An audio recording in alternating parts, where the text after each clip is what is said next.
This video will show you how to use the PyTorch stack operation to turn a list of PyTorch tensors into one tensor. First, we import PyTorch. Then we print the PyTorch version we are using. We are using PyTorch 0.4.0. Let's now create 3 tensors manually that will later combine into a Python list. We create our first PyTorch tensor using torch.tensor. Here you can see the data structure. And we assign it to the Python variable tensor_1. Let's print the tensor1 Python variable to see what we have. We see that we have our PyTorch tensor and we see that our data is in there. Next we create our second PyTorch tensor, again using the torch tensor operation. And then we create our third tensor and assign it to the Python variable tensor_tre. Again we use torch.tensor and pass in more data.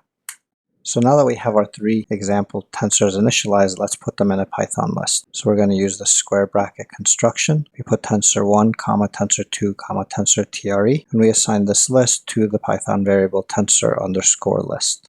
We can then print this tensor list Python variable to see what we have. We see that we have a tensor here, then a comma, then a tensor here, then a comma, and then a tensor there. So we have a list of 3 tensors.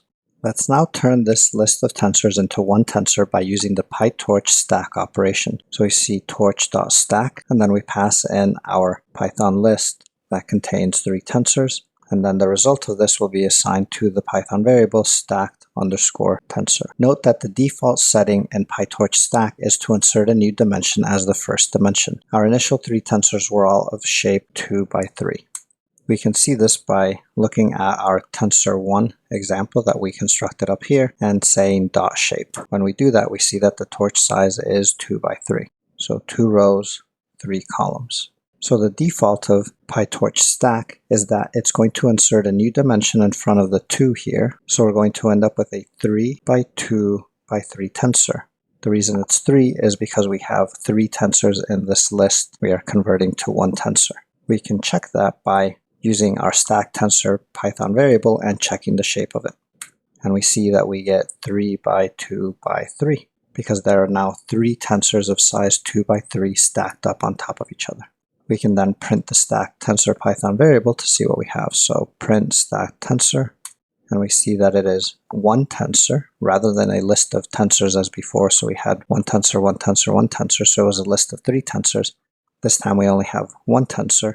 However, it is 3, so 1, 2, 3, by 2, 1, 2, 1, 2, 1, 2, by 3, 1, 2, 3, 1, 2, 3, 1, 2, 3.